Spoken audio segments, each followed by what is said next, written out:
E aí, pessoal do canal, tudo bem? Hoje a gente está aqui para bater um papo diferente. Eu estou gravando aqui de casa para a gente falar de um tópico jurídico: legítima defesa.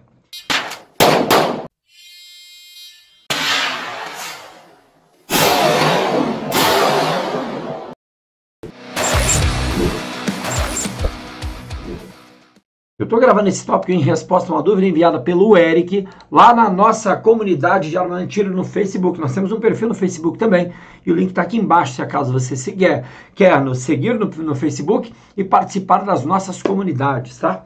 Antes de continuar com o nosso papo, se você gosta do nosso canal, já se inscreva. Se gostar do nosso vídeo, deixe seu like, comente, compartilhe, deixe suas dúvidas, comentários, dicas, sugestões, críticas aqui embaixo para a gente poder debater. E também sugestões sobre temas, como fez aqui o Eric, para que nós possamos gravar mais vídeos e influenciar de forma positiva, levando informação para todos aqueles que se interessam por armamento e tiro. Valeu, galera! Antes de iniciar o nosso vídeo especificamente, vamos fazer algumas observações que são extremamente importantes. Primeiramente, preste atenção nesses pontos importantes. As orientações aqui pressupõem uma ação legítima, tá? Um cidadão de boa fé buscando se defender de uma agressão injusta e criminosa. Então, essa é a ideia do vídeo. Orientar o cidadão de boa fé em como proceder em caso de combate armado, para que você possa entender a legítima defesa e a melhor maneira de proceder nas diversas situações, tá? O que se entende por uma agressão injusta e criminosa? Uma abordagem na rua por um meliante, ter sua propriedade invadida, defender-se ou defender terceiros de uma injusta agressão, defender-se ou defender terceiros enquanto trabalha, por exemplo, um agente de segurança, defender a sua própria família, por exemplo, tá? Enquanto você está na sua casa e por acaso tem a sua casa invadida, tá? A sua propriedade invadida. Outro ponto muito importante, não existem respostas fáceis e simples. Toda ocorrência, em regra, é complexa e envolve vários elementos. O que eu quero dizer com isso? Não é fácil, como a gente vê em alguns vídeos, algumas pessoas dizendo que chore a mãe dele, não chore a minha, tem até um certo sentido, tá? Porém, tem todo um arcabouço jurídico por trás que deve ser compreendido para que nós possamos entender as efetivas consequências.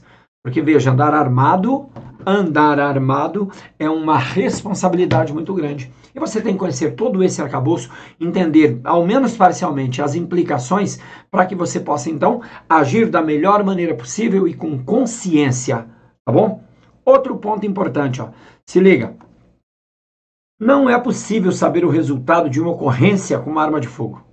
Então, nós nos imaginamos todos os dias vivendo o nosso filme, não é assim? Então, nós somos os protagonistas. E o que acontece no filme? No filme, o protagonista sempre se dá bem, tá? Então, ele vai lá, tiroteio, deita e rola, são 20 meliantes armados de fuzil, ele só com uma garrochinha 22, ele vai lá e atira, mata e resolve. Na vida real, muitas vezes, não é assim. Então, mesmo diante, preste atenção, de algo que parece ser simples, a situação pode evoluir para pior. Por isso que nós vamos explicar que as medidas são divididas em preventivas e reativas. As medidas preventivas são as essenciais, são as principais, melhor dizendo. As medidas preventivas vêm sempre em primeiro lugar para evitar a situação. Evitar é o melhor remédio. Evitar o confronto, evitar o combate é o melhor remédio. Tá? Então, muita atenção nesse detalhe, porque não é como no filme, tá? Pode ocorrer muitas situações e as coisas podem se complicar muito rapidamente. Por isso que você tem que ter muita responsabilidade, tá? Além disso, a interpretação dos fatos é subjetiva, feita pelas autoridades. Então, a despeito de muitas vezes a gente enxergar ou a própria autoridade se colocar como um ser quase sobrenatural, um policial, o membro do Ministério Público, o juiz, ele é um cidadão como eu e você, ele come arroz e feijão como eu e você. Ele não tem nada demais, não tem nada de diferente. A única coisa é que ele estudou um pouco e passou no concurso público. E esse estudo para o concurso público não interfere praticamente em nada na qualidade das suas decisões, muitas vezes. Pelo aspecto jurídico, talvez sim. Mas pelo aspecto da realidade, do dia a dia, da interpretação, só a vivência, só o dia a dia para trazer, tá? E também as suas próprias convicções. Então ele é um cidadão como qualquer um e ele pode decidir qualquer coisa. Porque é muito importante você entender isso aqui. Por quê? Porque o curso dos fatos, após um confronto armado, por exemplo, vai depender da interpretação dessas autoridades. Vai depender da interpretação do policial, do delegado, do membro do Ministério Público, do juiz. São essas as pessoas que vão efetivamente decidir qual rumo vai tomar. Por quê? Porque muitas vezes, para você está em uma ação legítima, defendendo a sua propriedade, defendendo a sua família, acaba ocorrendo um confronto e você, por exemplo, atinge alguém. Para você, está tudo muito claro, mas muitas vezes para a autoridade não. Por isso que você tem que ficar comigo até o final. Para quê? Para que lá no final a gente explique, ou melhor, no decorrer de todo esse vídeo, a gente explica então quais os melhores procedimentos para que não fique dúvida e você possa então, da melhor maneira possível, reagir, sim, reagir se necessário for, tá? Mas da melhor maneira possível apresentar os fatos. Para quê? Para que tudo tenha clareza, para que tudo tenha transparência, porque isso é muito importante. Vou trazer aqui um exemplo do meu ponto de vista extremamente esdrúxulo, relacionado à subjetividade da interpretação de um fato. Tá? Só para vocês entenderem, ocorreu com um policial rodoviário federal, para que vocês possam entender como as coisas podem ser complexas. Tá? Vamos lá. Ministério Público denuncia policial rodoviário federal por homicídio. Presta atenção, só para você entender rapidamente o nosso sistema de justiça criminal. Ocorreu um fato definido como infração penal, e a definição definido como infração penal é aquilo que se parece um crime, porque a autoridade policial ela só analisa a tipicidade, não vou entrar em detalhes jurídicos, tá? Mas só a tipicidade formal, ou seja, parecendo um crime, ela tem que investigar, tem que abrir um inquérito policial, então esse é o primeiro ensinamento. Ocorrendo um tiroteio, alguém sendo atingido, vai existir um inquérito policial quase que com certeza absoluta.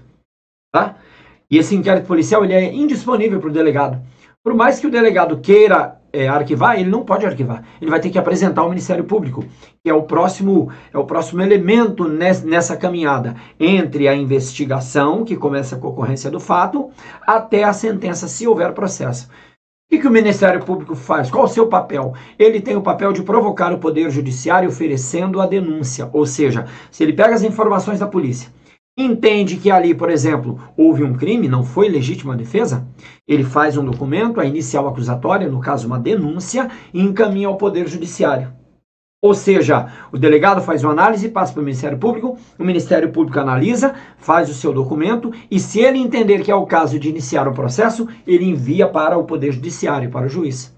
O juiz ao tomar conhecimento, porque receber a ação penal é uma conduta jurídica específica, tá? Significa que ele concorda com o Ministério Público. Eu estou falando de receber, pegar na mão, tá? Assim que ele toma conhecimento, porque ele é notificado que ele recebe as informações, ele também toma outra decisão. E essa decisão é prosseguir com o processo ou não, ou parar por ali mesmo, rejeitando então a denúncia, tá? Entendeu então esses passos? Delegado de polícia, ele vai elaborar o inquérito policial, ocorrendo o disparo, ele vai ter que elaborar de qualquer jeito, tá? Segundo ponto, o Ministério Público recebe o inquérito policial e vai identificar ali os elementos para ter certeza, para decidir se ali existem o que se chama de justa causa, se existe a justa causa, prova da existência do crime de insuficiente autoria. Havendo isso, se ele entender que existe isso, ele elabora um documento, encaminha ao juiz, o juiz recebe ou não esse documento. Tá? Se o Ministério Público entender que há, por exemplo, legítima defesa, ele já pode pedir o arquivamento. O delegado não pode, mas o Ministério Público pode pedir o arquivamento. O delegado pode até sugerir no relatório, tá? Ele pode até sugerir no relatório. Mas quem arquiva efetivamente, pede o arquivamento, é o Ministério Público. Então o Ministério Público é peça essencial e o juiz ali também na recepção, tá? Nesse caso, o Ministério Público ofereceu denúncia, ou seja, houve uma investigação, chegou até ele entendeu que houve crime e ofereceu a denúncia ao Poder Judiciário, tá? Só continuando aí para a gente poder entender. Presta atenção nesses detalhes. A versão dos policiais foi contestada pelo Ministério Público, porque os policiais apresentaram uma versão lá, não importa agora. Na denúncia, o Procurador da República cita o laudo da perícia criminal elaborado a partir da reprodução simulada. O documento contém uma análise segundo a qual a arma utilizada que é o meliante, tinha capacidade de 5 tiros e foi recebida pela perícia com 5 cartuchos. 2 deles com marcas de percussão na espoleta, ou seja, não deflagrados. Isso significa que nenhum dos cartuchos foi utilizado e, portanto, não houve disparo. O que aconteceu? Perseguição, não vamos entrar em detalhes, porque senão não dá tempo, é muita coisa. O meliante apontou para o policial e puxou o dedo, e a arma não funcionou. E aí eu pergunto a você, para o entendimento do Ministério Público, para que se configurasse a legítima defesa, a arma tinha que ter deveria ter ocorrido o disparo. Ou seja, imagine se você, numa ocorrência policial, ou você dentro da sua casa, e o bandido aponta a arma para você e dispara, tec, tec, tec, você vai ter que ficar esperando. Pá! Ah, atirou! Agora sim eu vou reagir. Tá? Parece um tanto quanto absurdo, mas aconteceu. Estou trazendo esse caso, que do meu ponto de vista é absurdo mesmo, só para que você possa entender como a interpretação pode acontecer por parte de um ser humano. Tá? Porque o membro do Ministério Público é um ser humano como eu e você, um comedor de arroz e feijão como eu e você. Tá? Porém, ele tem o poder dessa interpretação. Tá?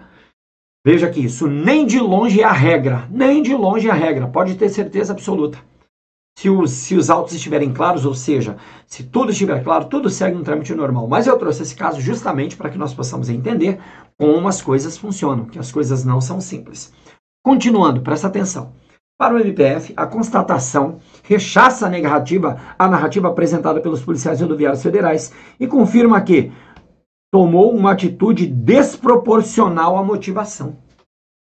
Veja, o cara está lá atirando em você dentro da sua casa, o cara invade, ele tec, não deflagrou ainda. Vou continuar aqui. Cara, isso é impossível. Isso é loucura. Tá? Loucura. Já a gente vai falar disso com detalhes. Na ação, o MPF enfatiza ainda, não é nem ação ainda na realidade, tá? Na inicial acusatória. O MPF enfatiza que, sendo policial rodoviário federal e apto a usar armas de fogo, tem plena ciência de que só deve utilizar em situações estritamente necessárias. Peraí, não é necessário? O meliante com uma arma de fogo, com um potencial de disparo. E o policial, ele nem precisa saber, podia ser uma arma de brinquedo. Eu não sei se essa arma, como é que eu vou adivinhar? Eu vou primeiro esperar, daqui a pouco a gente vai ver um vídeo que vai ilustrar bem isso aqui. Eu vou primeiro esperar receber um tiro? Não posso esperar receber um tiro. Tá? Então veja que, diante da iminência, ele entendeu que isso não era estritamente necessário, o disparo. Como eu vou me desviar de uma bala que está vindo, ó? Ou atirou, agora eu desvio, só Matrix, meu irmão, só Matrix. Tá? Portanto, ao efetuar o disparo de fuzil, uma arma de extrema precisão. Outra bobagem aqui, tá? Realmente, o fuzil tem mais precisão. Mas imagine você numa perseguição tendo que atirar. Você já atirou em movimento? Já atirou em movimento? Ó, como balança o aparelho de pontaria e a técnica para atirar em movimento. Você já atirou de dentro de uma viatura? Eu já atirei de dentro de uma viatura. É extremamente difícil, é complexo. Então, por mais que um fuzil seja mais preciso que uma arma curta, ele nem de longe é o que deu a entender o membro do Ministério Público aqui.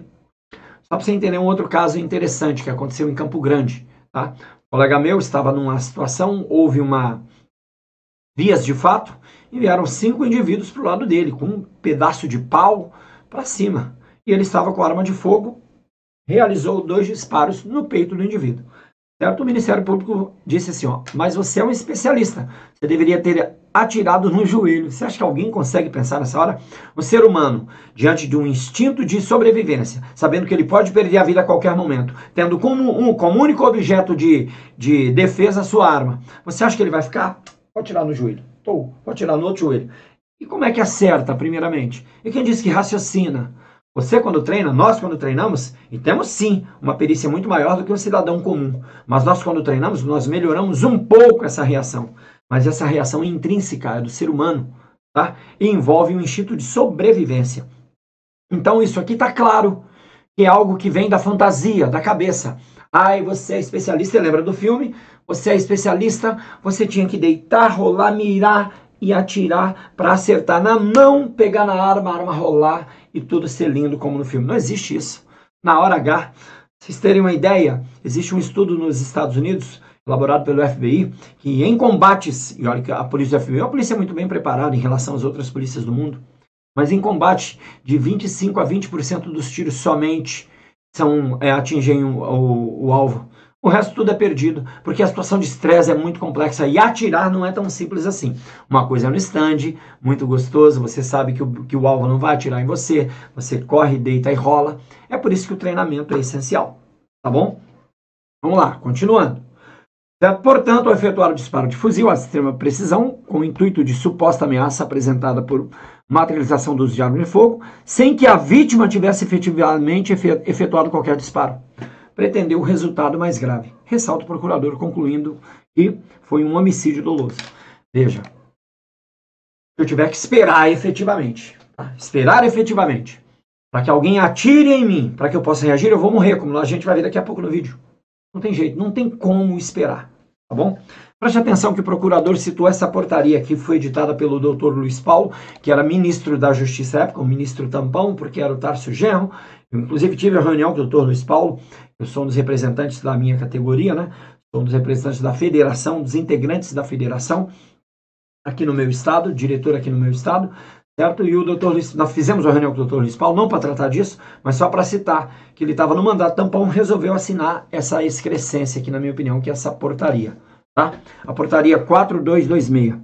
Olha o que diz o item 3. Os agentes de segurança não deverão disparar armas de fogo contra pessoas, exceto em caso de legítima defesa. Até aqui tudo bem. Próprio de terceiro contra perigo iminente, morte ou lesão grave. Isso aí tudo bem.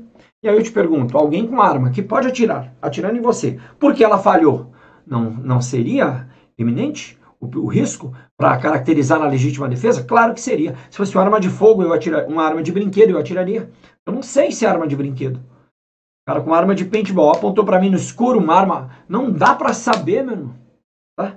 Não dá para saber. Inclusive existe instituto jurídico, certo? Justamente que versa sobre as excludentes putativas, que a gente não vai entrar também, porque em outro vídeo a gente trata disso. Tá? Continuando, ó, o item 4. Não é legítimo o uso de arma de fogo contra a pessoa em fuga que esteja desarmada, ou que, mesmo na posse de alguma arma, não represente risco imediato à morte ou lesão grave aos agentes de segurança pública. Ele quis usar esse último dispositivo para dizer que isso não era risco. Claro que é risco. Uma pessoa com arma na mão é risco, a não ser que você esteja protegido, porque a ação do tiro é muito rápida. Bom, daqui a pouco eu vou mostrar o vídeo aqui para vocês verem. A ação do tiro é muito rápida, então não tem essa de estou aqui, ele está armado, não vai atirar em mim. Não sei, ele pode atirar em mim em fração de segundo. Ele pode atirar em mim. Tá? Agora, se eu estou protegido, se você está lá na sua sacada, na sua varanda, muito bem protegido, entra alguém no seu quintal e você não corre risco efetivo, você está com um obstáculo entre você e o indivíduo e você pode efetuar disparos, talvez aí não justifique. Realmente não justifica, porque mesmo que ele atire, você está abrigado, completamente abrigado, longe, distante de receber um disparo. Agora, se o indivíduo está com arma na mão e você não tem um anteparo entre você e ele, mesmo ele estando de costas, e aí também tem a diferenciação do tiro nas costas de tiro pelas costas, né? Mas também não vamos poder entrar aqui, tá? Então, a não ser que você esteja efetivamente abrigado, porque atirar ele pode, e muito rapidamente. Muito, muito, muito rapidamente, tá? Ou seja, em razão da má interpretação desse dispositivo, o promotor também usou isso como base, tá? Só para vocês entenderem o quão rápido pode ser e o quão a interpretação da legítima defesa é complexa, presta atenção nesse vídeo aqui, ó, que eu vou passar para vocês bem rapidamente, tá? Isso aconteceu em Londrina, certo? Presta atenção na velocidade com que o indivíduo atinge o policial civil, tá? Vindo aqui, ó, vai chegar um policial civil, isso é a porta de um supermercado, salvo engano, e o que ocorre? O policial civil, ele estava ali armado, um policial aposentado, certo? De repente, passa um bandido com arma na mão. Antes dele sacar o bandido, em fração de segundo atira. Presta atenção na rapidez, tá? Presta atenção na rapidez, ó. Ele vai chegar, certo? E daqui, ó lá, chegou o policial, vai passar o bandido, presta atenção na rapidez, ó. Pou! Caiu, acabou. Caiu, acabou. Vocês viram a rapidez com que aconteceu? Viram ou não? Agora imagina, o que é representar risco estando com a arma na mão? Na minha opinião, se não estiver obrigado, é a arma na mão. Arma na mão, rapidamente ele faz isso aqui, ó. Você viu acontecer agora aqui, ó. Aconteceu agora. Você acabou de ver. Pô, atirou. Vou mostrar outro vídeo aí, ó, que eu não coloquei os créditos porque não achei a fonte, eu recebi pelo WhatsApp, pesquisei bastante, tá? Mas não achei a fonte, para você ver o quão rápido pode ser um disparo de arma de fogo, mesmo que ela não esteja em condição de pronto emprego, apontando para você. E isso é risco, sim, tá? Presta atenção, talvez você já tenha visto esse vídeo. Coloquei só uma fração. Ó a rapidez, ó, presta atenção, ele fingiu que foi pegar o celular. Pô, atirou. Olha aqui a precisão como ele atira. Ó. Foi pegar o celular e de repente, pô, atirou. Vocês conseguiram enxergar isso no dia a dia? Então o fato de estar com uma arma na mão é risco, sim. Tá bom? Na minha opinião, é risco, sim. Certo? Já a gente vai entrar nos elementos da legítima defesa e aí a gente aborda com maior profundidade. Tá bom? Voltando aqui à decisão, ao problema do PRF, tá? Que eu sei que você deve estar preocupado com isso, não é? Diante de uma loucura dessa, cara, com arma, né? Vamos agora à decisão do juiz, tá? Na verdade, uma juíza. Qual foi a decisão dela? Para você ver que a interpretação é subjetiva.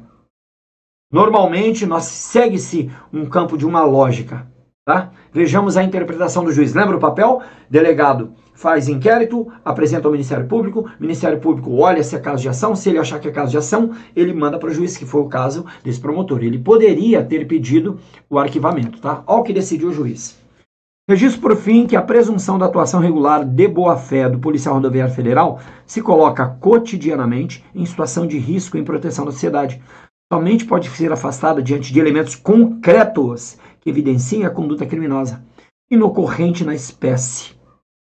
Em face do exposto, tendo em vista que a norma penal incriminadora não se amolda à conduta praticada, na forma do artigo 395, inciso 3, rejeito a denúncia ofertada em desfavor do policial. Ou seja, o juiz olhou e disse, não. Aqui não existem as condições da ação penal. Rejeitou a denúncia. Isso é uma conduta jurisdicional, tá? Uma decisão jurisdicional enquanto juiz. Ele pode, é uma prerrogativa dele enquanto juiz, entendeu? Então o juiz, na minha opinião, aí foi bem mais coerente, né? Não conseguiu enxergar ali a tentativa de homicídio. Ai, quero matar o cara. Não, quero me defender. Agora a gente vai entrar, então, na legítima defesa. Você conseguiu entender esse preâmbulo inicial? Isso é muito importante para que nós possamos, ali na frente, fechar, então, o nosso, como diria, o nosso raciocínio, tá? Vamos entender, primeiramente, na letra da lei, tá? Quando você atira em alguém, o que é que você espera? Qual é o resultado se você tiver que atirar em alguém? Primeiramente, você atira em alguém para atirar? Não. Por quê? Porque o resultado disso é uma ação criminosa. Pode ser uma ação criminosa ou interpretada como uma ação criminosa, tá? Exemplos de possibilidades que podem ocorrer, então, tá? Quais crimes podem ocorrer? Um homicídio, tá? Matar alguém, essa é a descrição. Reclusão de 6 a 20 anos. Veja o tipo penal, matar alguém, ponto. É por isso que o delegado, né, muitas vezes a gente fica malhando o delegado, poxa, estava em legítima defesa e o delegado, mesmo assim, prendeu em flagrante, mesmo assim iniciou o inquérito. Ele só tem o poder de analisar a tipicidade formal. Olhou a conduta, matou alguém, o policial rodoviário federal matou alguém ou não matou? Matou. Em legítima defesa, isso ele vai colocar no seu relatório, certo? E o Ministério Público vai analisar. Mas ele tem a obrigação de instalar inquérito policial para apuração, porque tem a tipicidade formal ali, ó. Matou alguém, afinal de contas, tá? E aqui, como nós vimos, a pena. Ou ainda, pode ser uma lesão corporal, tá? Ofender a integridade corporal ou a saúde de outrem. Se resultar morte, as circunstâncias evidenciam que o agente não quis o resultado, ou seja, um crime pré-ter-doloso, ele quis lesionar, mas não quis matar, é doloso na ação e culposo na consequência, nem assumiu o risco de produzi-lo, eu tenho aqui a pena. Se não, é o crime mais grave, né? Que seria, claro, o homicídio. Tá? Então, só exemplos do que poderia acontecer se você tiver que atirar em alguém. Acontecer, não. Do que pode gerar interpretação. Porém, o nosso ordenamento jurídico diz o seguinte, ó. O que é o crime? O crime não é a descrição penal. Ali é só o tipo penal. Tá? Para que haja um crime, dependendo da teoria, vamos usar aqui a teoria tripartite, eu tenho que ter 3 elementos. Primeiramente, eu tenho que ter o fato típico, dentre eles a tipicidade. Não vou entrar também na tecnicidade. Mas se eu tenho um fato que se parece com um crime, havendo o elemento subjetivo, que é o dolo ou a culpa, dependendo da situação, e alguns outros elementos, eu tenho a primeira parte do meu crime. A primeira parte do elemento crime, que é o fato típico, que é o que o delegado faz. Ó. O delegado só analisa isso aqui, ó, tá? Volta, ele só analisa. Matou alguém? Opa, então aqui eu tenho, aparentemente, um fato típico. Tem outros elementos, mas nós não vamos entrar, tá? Só que para que seja um crime, esse fato típico tem que ser antijurídico. Quer dizer antijurídico? Tem que ir de encontro ao ordenamento jurídico. Tem que ir de encontro à nossa norma, às nossas normas, aos nossos princípios. Como assim, matar alguém? Você pode matar alguém e não estar cometendo um crime? Sim. Para que haja um crime, então, tem que ser um fato típico e antijurídico. E o Código Penal traz situações que excluem a segunda parte, que é a antijuridicidade. Ou seja, o fato ainda é típico, mas exclui-se a antijuridicidade. Ou seja, é típico, mas agora está de acordo com o nosso ordenamento jurídico. Quais são essas excludentes? Tá? Ó, veja que a lei diz que não há crime. Há o fato típico, mas não há crime, porque o crime é fato típico, mas antijurídico, tá? Então, se eu tiro a antijuridicidade, só tem fato típico, e fato típico somente não é crime. Então, não há crime quando a gente pratica o fato em estado de necessidade, não vamos entrar em detalhes, em legítima defesa, que é o nosso objetivo, estrito cumprimento de dever legal, ou exercício regular de direito, que também não vamos abordar, porque senão o vídeo fica muito, muito grande. Tá? Você entendeu? Então veja, é possível cometer um fato típico, aquilo que está descrito na norma, mais os outros elementos, né? E não ser um crime. Por quê? Porque exclui-se a antijuridicidade diante de uma dessas 4 excludentes.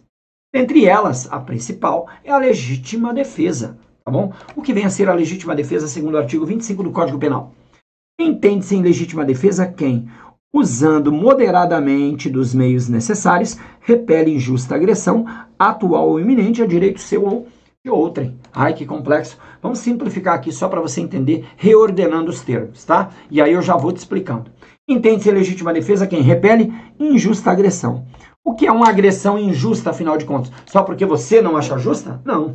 Por exemplo, seu irmão está apanhando na rua, você é criança, seu irmão está apanhando na rua, num cara mais velho, só porque o cara é mau, o cara é mauzão, certo? E aí você chega lá, essa agressão contra ele é injusta? Sim, essa agressão é injusta. Tá? Então veja que a agressão injusta, para o crime eu posso utilizar 2 parâmetros. Primeiro, aquilo que é ilegal. Segundo, aquilo que você não provoca. Se você provoca a ação, ela deixa de ser injusta. Tá? Então, primeiro, aquilo que é legal. Existe alguma agressão legal? Sim. Quando a polícia, por exemplo, vai cumprir o mandado, ele invade a casa de alguém, ele viola o domicílio. A violação de domicílio é uma agressão. Porém, se for durante o dia com mandado judicial, é uma agressão segundo a lei, então agressão justa. Agora, a invasão fora de horário ou sem mandado judicial, aí é injusta. Tá? Então, injusto aquilo que vai contra a lei, injusto aquilo que você não provoca. Se for contra a lei e você não provocar, a agressão é injusta. Tá bom? Por quê? Porque se você provocar a agressão, a ação da outra pessoa contra você passa a ser legítima defesa dele. Passa a ser legítima defesa dele, desde que não haja o excesso, como nós veremos, tá? Próximo elemento aí da legítima defesa. Atual ou iminente. Atual está acontecendo, então está prestes a acontecer. O cara está com uma arma na mão e vai atirar em você. Iminente, está prestes a acontecer. Está atirando, atual. Lembra do exemplo do seu irmão? Preste atenção, tem que ser atual. Você chega, seu irmãozinho está apanhando, você, pá, legítima defesa atual. Ou então o cara vai bater, você entra na frente, pá, legítima defesa iminente. Por que é importante entender isso? Porque a vingança não é legítima defesa. Você chegou, gritou, o cara correu. Você sai correndo atrás do garoto, sai correndo atrás, chega lá na frente, 2 quadras depois, aí já não é mais legítima defesa. Porque a agressão não é nem atual, nem iminente. Então, muito cuidado com o confere, por exemplo. Certo? Se o indivíduo humilhante está efetivamente dominado e não apresenta mais nenhum risco, deve-se cessar a agressão. Tá? Deve-se cessar a agressão. Da sua parte, deve-se cessar a sua conduta. Há direito seu ou de outrem, ou seja, você pode proteger outra pessoa. Quando fala-se em direito, direito no sentido amplo, tá? Direito material, direito à honra, direito à vida, qualquer direito. Então, se for matar alguém, se for estuprar alguém, você pode defender essa pessoa legitimamente. Ou mesmo a você também. A sua família, por exemplo. Tá? Além disso, usando, moderadamente os meios necessários. Primeiramente, a expressão moderadamente, até que cesse a agressão contrária ou o risco contrário. Tá? Então, não é porque o indivíduo, por exemplo, pulou o seu quintal, tá bom? Agora ele está fugindo, está pulando o muro. Não se justifica mais o disparo. Não se justifica. Por quê? Porque a agressão não é mais iminente, você começou a combater e fugiu. Usar moderadamente é até o momento em que se cessa a agressão. Completamente, tá? Que se cesse a agressão completamente. Certo?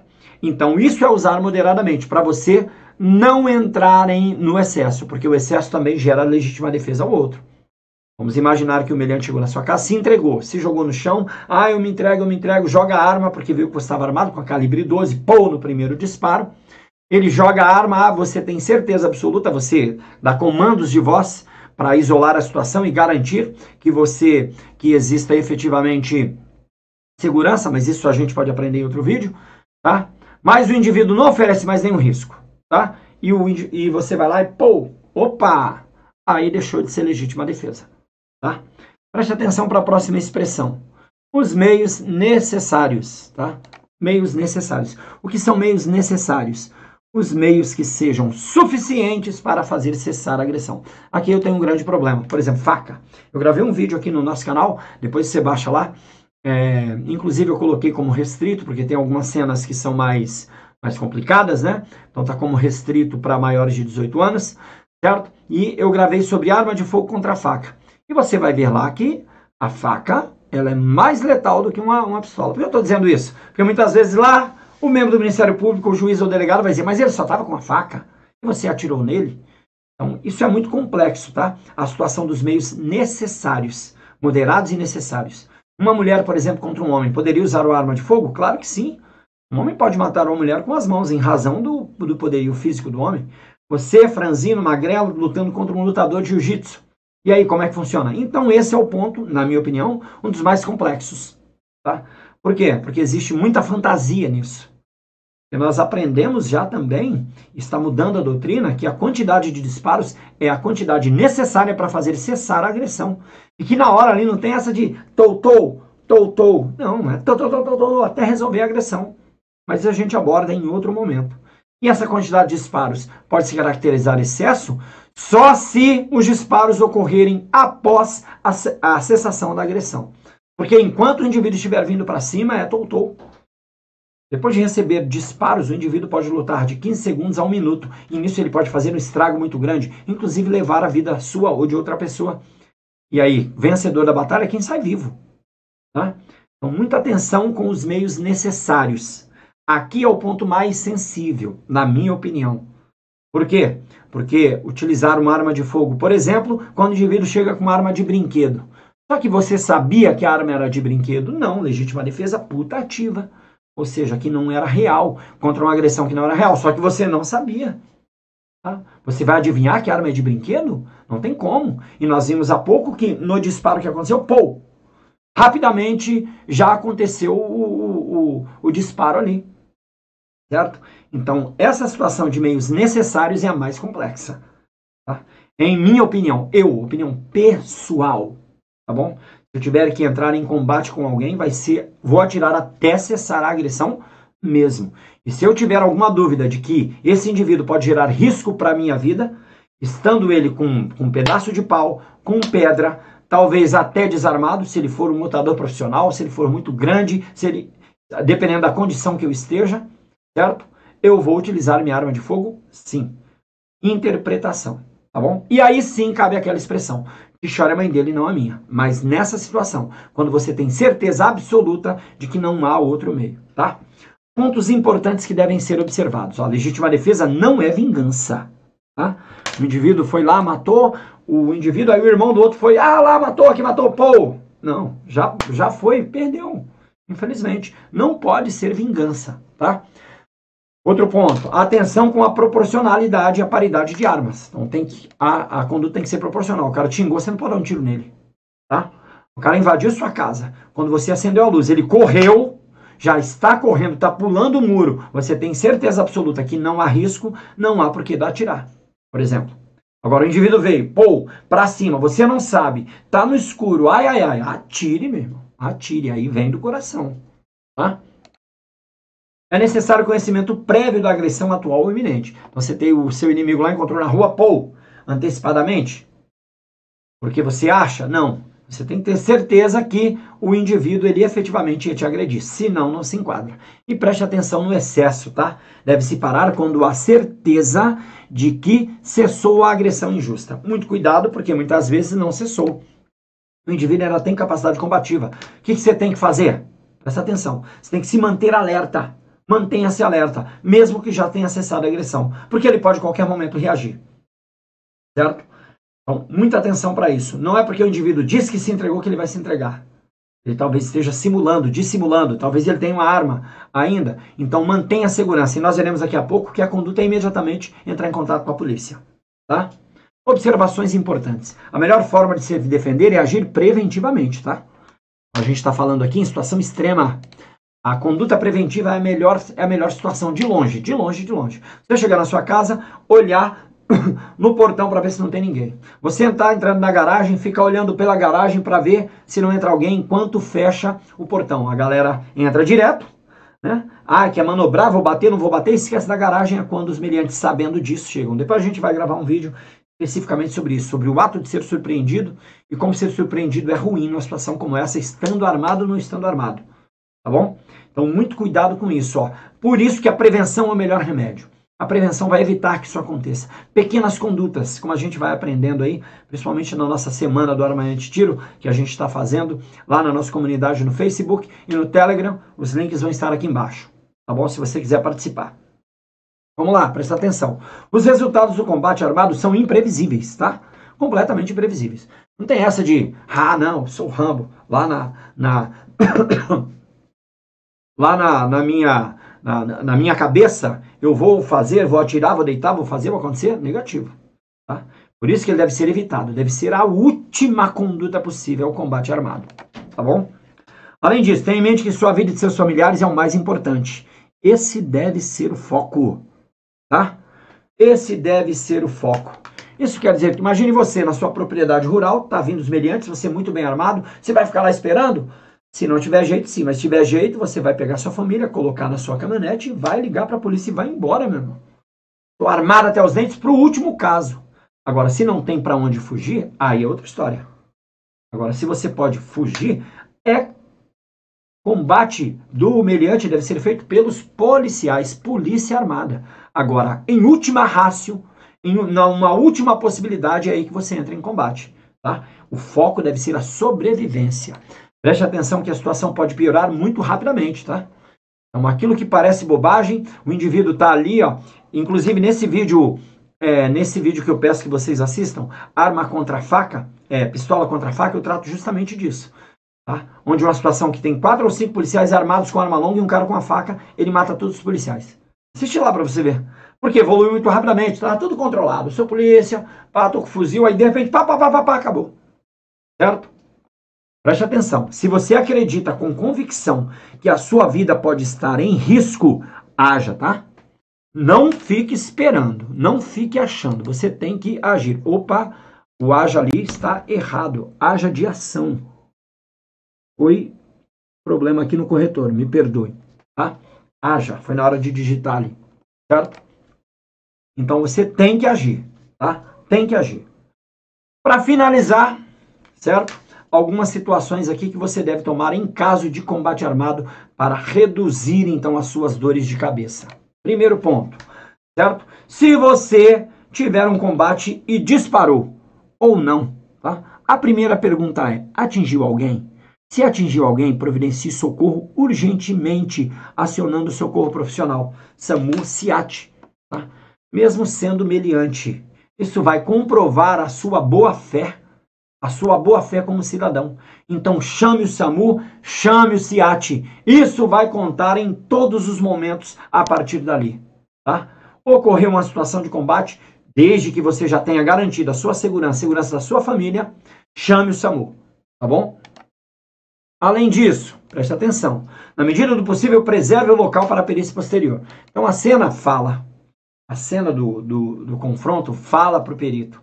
Então não tire a cápsula do lugar, não limpe o sangue, não dê a entender que você quer mudar alguma coisa, porque isso é motivo, inclusive, para decretação de prisão preventiva, se a polícia achar que você está querendo alterar a cena do crime. Seja transparente, chame a polícia e diz, ó, aconteceu aqui, tá tudo aqui, do jeito que está. Não deixa ninguém mexer. Por quê? Porque isso vai contar a história real que aconteceu. Tá? Além disso, informe a polícia imediatamente, se apresente à delegacia com uma arma, se possível, juntamente com o advogado. Não tem jeito, tá? Se você se apresentar, é praticamente impossível, desde que não haja outros elementos, né? Impossível que haja prisão em flagrante, por exemplo. Tá? É praticamente impossível. Leve um advogado, porque muitas vezes as coisas podem evoluir para pior, você não sabe, de novo, a interpretação é subjetiva, você não sabe quem está do outro lado. Então leve um advogado para que ele te auxilie juridicamente, se possível. Tá bom? Além disso, se não atingiu ninguém, verifique os possíveis danos, na medida do possível, preserve o local para a perícia posterior, informe a polícia imediatamente e apresente-se à delegacia com uma arma, se possível, juntamente com um advogado, tá? Então, mesmo não atingindo ninguém, isso aí é importante, tá? Como o vídeo vai ficar muito longo, nos próximos a gente vai abordar, quando falarmos de situações jurídicas, nós vamos abordar, então, situações específicas. O que eu peço? Deixa aqui nos seus comentários a sua opinião e a gente está aqui para debater, então não tem problema se a sua opinião é contrária à minha, a gente está aqui justamente para aprender e deixe também sugestões. Quais situações você quer que a gente aborde a partir de agora? Para que nós possamos identificar, diante desse conhecimento da legítima defesa, como nós nos enquadraríamos na nossa conduta. Valeu? Até o próximo!